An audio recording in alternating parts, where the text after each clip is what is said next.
British शासन एवं शिक्षा अध्याय 7 पढ़ रहे थे हम लोग। इससे पहले हम बता चुके थे कि कैसे ये शिक्षा का प्रचलन शुरू हुआ। ठीक है, विलियम जोन्स और कौन थे जी, मैकाले, इनके बारे में हमने बता दिया था कैसे शिक्षा नीति पर पढ़ाने का तरीका जो भी होता था। इसके बाद कंपनी ने एक रिपोर्ट तैयार करने के लिए कहा।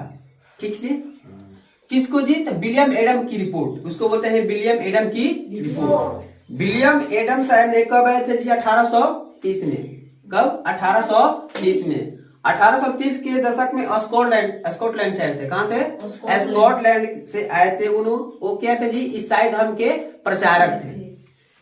विलियम एडम की रिपोर्ट जो में इसमें था कि 1830 के दशक में स्कॉटलैंड से आए ईसाई प्रचारक विलियम एडम ने बिहार और बंगाल का दौरा किया।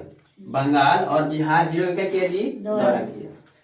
बंगाल और बिहार का जब दौरा किया और उसने इसमें पाया, एडम ने पाया, क्या पाया जी, बंगाल और बिहार में 1 लाख से ज्यादा पाठशालाएं पढ़ने की जो स्कूलें थी, कितनी थी जी, 1 लाख से अधिक। ठीक है, उसने ये भी पाया कि यही उसकी रिपोर्ट में ही लिखा गया था। ठीक है, और उस रिपोर्ट में कंपनी को उन्होंने बताया कि क्या क्या यहाँ की नियम है। तो शिक्षा का तरीका काफी लचीला था।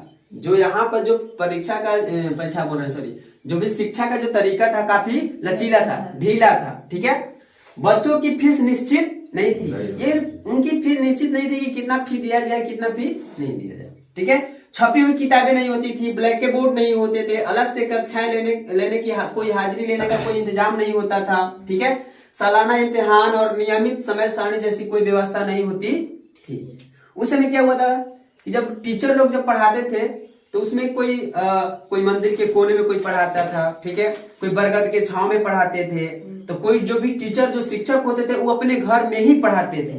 ठीक है, कोई अलग से कोई कक्षाएं नहीं होती थी। और जो बच्चे पढ़ते थे वो क्या था जी, कि सभी लोग एक साथ ही पढ़ते थे। सभी लोग एक साथ पढ़ते थे। ये नहीं कि 5 क्लास के अलग, 10 क्लास अलग, 2 क्लास अलग। ठीक है, लेकिन जो टीचर थे, जो शिक्षक थे, वो क्या करते थे, उन लोगों को अगर अलग से कोई काम करना होता था, बच्चों को बताना होता था, वो अलग से जाकर के बता देते थे। लेकिन सभी बच्चे क्या करते थे, एक साथ ही बैठते थे। ठीक है, उसमें बहुत सारी, लेकिन आज जो चीज हम लोग पढ़ते हैं स्कूल में, बहुत सारी ऐसी चीजें थी कि उस समय भी था, लेकिन बहुत सारी ऐसी जैसे टेबल, कुर्सियां, बेंच, ब्लैक बोर्ड, ये सारी चीजें नहीं होती थी। पहले जो पढ़ाई होती थी मौखिक शिक्षा होती थी। क्या होती थी जी, मौखिक। पहले की जो शिक्षा होती थी वो क्या होती थी जी, मौखिक शिक्षा होती थी। ठीक है, पहले जो शिक्षा होती थी मौखिक होती थी।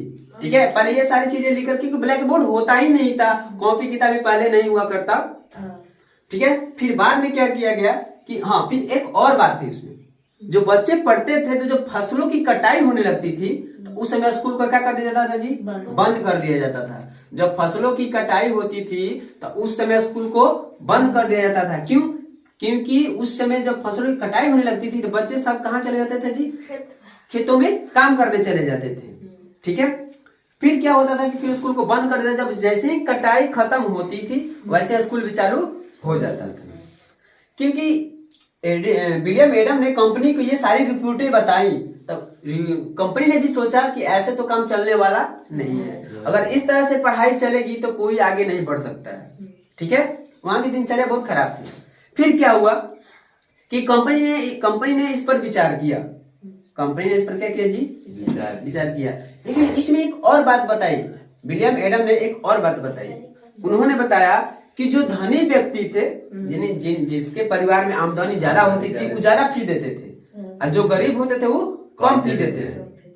ठीक है, अब इसमें बात ये भी न थी कि जैसे यहाँ पे जो भी स्कूलें थी, 1 लाख से अधिक जो स्कूलें थी, तो इसमें बहुत सारे सरकारी भी हुआ करते थे, कुछ प्राइवेट भी हुआ करते थे। ये जरूरी नहीं है जिससे हम लोग यहाँ पर अपना कोचिंग संस्थान चला रहे हैं ये प्राइवेट हो गया। अब बहुत सारी चीज क्या है जी, सरकारी है। ठीक है, तो कंपनी ने एक नया नियम बनाया, नई दिनचर्या और नए नियम। उन्होंने बोला एक नया नियम लाना ही पड़ेगा। ठीक है, कंपनी तो 1854 के बाद कंपनी ने देशी शिक्षा व्यवस्था में सुधार लाने का फैसला लिया।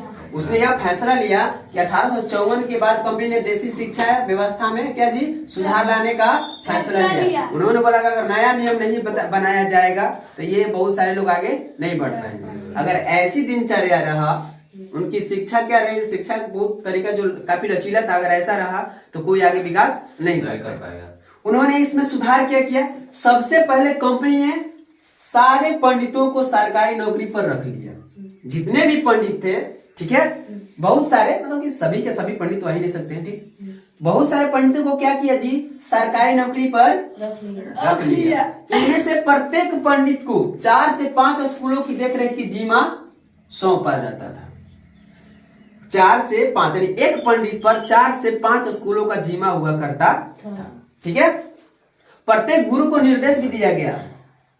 नया जो नियम आया था, कंपनी ने जो 1857 के बाद जो नया नियम लाई, ठीक है, उस नियम में ये सारी चीजें बताई जा रही थी। उन्होंने बोला कि जो नए नियम होंगे, उस नए नियम में गुरु को निर्देश दिया गया था उस नए नियम में कि आप जब क्या करेंगे, आप जो है समय समय पर स्कूलों के बारे में रिपोर्ट भेजेंगे, ठीक है। उस नियम में बताया गया कि आप समय समय पर क्या करेंगे जी, स्कूलों के बारे में रिपोर्ट भेजेंगे, ठीक है, और कक्षाओं को नियमित समय सारणी के अनुसार पढ़ाएंगे, ठीक है। आपको क्या करना है, प्रत्येक गुरु को निर्देश दिया गया कि आप जो है समय समय पर स्कूलों के बारे में रिपोर्ट भेजेंगे, वहाँ की कैसी परीक्षा चल रही है, वहाँ की क्या व्यवस्था है, टीचर किस तरह से पढ़ा रहे हैं, ये पंडितों के बारे में निर्देश दिया गया था, गुरु को भी निर्देश दिया गया था, ठीक है। फिर उन्होंने ये भी बताया कि समय सारणी के अनुसार पढ़ाना है, आपको समय तय करना है। जैसे हम लोग का यहाँ समय तय है कि आप इतने घंटे से इतने घंटे तक पढ़ना है, इतना बजे आना है, इतना बजे छुट्टी होगा। ये समय सारणी, जैसे आप ही स्कूलों में पढ़ते हैं तो क्या समय सारणी की रूपरेखा तैयार है, और इस घंटे में कौन से सब्जेक्ट पढ़नी है, ठीक है। ये सारी चीजें यहाँ पे कंपनी ने एक नियम बनाया। उस नियम में भी पहले क्या था, इसमें क्या था कि हमको इसमें कॉपी किताब ये सब सारी चीजें नहीं हुआ करता था, ठीक है। लेकिन जब नया नियम बनाया गया तो उस नए नियम में अध्ययन पाठ्य पुस्तकों पर आधारित होगा।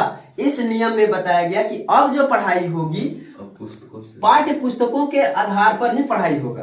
पहले तो मौखिक होती थी शिक्षा ना, अब क्या बताया गया कि अब जो पढ़ाई होगी पाठ्य पुस्तक पर आधारित शिक्षा होगी, ठीक है। विद्यार्थियों से कहा गया, उसमें विद्यार्थी भी थे, तो विद्यार्थियों से कहा गया कि आप नियमित रूप से शुल्क दे। आप नियमित रूप से, जिसे आप यहाँ पे आते हैं तो आप नियमित रूप से शुल्क देते हैं, उसी तरह यहाँ भी बोला गया कि आप नियमित रूप से क्या दे जी, शुल्क दे, फी दे अपना। नियमित रूप से कक्षा में आए, पढ़ने आए, और तथा जो भी सीट पर बैठे और अनुशासन का पालन करना है। आपको जो भी यहाँ का अनुशासन बताया जाएगा वहां पे क्या करना है, आपको पालन करना है। लेकिन यहाँ पे कुछ इफेक्ट भी पड़ा। जो गरीब मजदूर घर के बच्चे थे उन पे क्या इफेक्ट पड़ा, उन पे यही इफेक्ट पड़ा कि अगर जब फसल की खेती की कटाई होने लगती थी तो गरीब मजदूर के बच्चे कहाँ चल जाते थे, खेतों में। तो उनको क्या होता था कि यहाँ स्कूल आने में भी दिक्कत होती थी। लेकिन उनको जब भी यहाँ पे जाते थे तो उनको क्या माना जाता था जी, अनुशासनहीन बच्चा माना जाता था कि ये इसमें अनुशासन नहीं है। तो मजबूरी की वजह से उसको क्लास छोड़ना पड़ता था, इसलिए उनको क्या बोला जाता था कि अनुशासनहीन है। इसमें भी बहुत सारी ऐसी थी कि जो भी सरकारी अनुदान मिल रहा था वो सरकारी स्कूलों को मिलता था। लेकिन कुछ स्कूल ऐसे भी थी जो प्राइवेट थी, अपना लोग चलाते थे, घर में पढ़ाते थे, ठीक है। तो उन लोगों को सरकारी अनुदान नहीं मिलता था, ठीक है, उन लोगों को सरकारी अनुदान नहीं मिलता था। तो वो लोग भी क्या, उनका स्कूल सारे पीछे हो गई, ठीक है, और सरकारी स्कूलें आगे हो गई। आज के डेट में क्या है जी, जिससे हम लोग का कोचिंग संस्थान है आगे हो गया, कुछ ना कुछ कमी है सरकारी स्कूल में, कुछ ना कुछ। लेकिन अब क्या है कि सरकारी स्कूलें बहुत अधिक है, पढ़ाई भी अभी अच्छा होता है, पहले जैसा अब नहीं है, ठीक है। पहले ये समय बहुत, जब विलियम एडम की रिपोर्ट जो भी थी कब थी जी, 1830 के दशक में स्कॉटलैंड के क्या था, प्रचारक था, ईसाई धर्म का प्रचार था। ये सारी समझ में आ गई बात, ठीक है। Any problem? Thank you.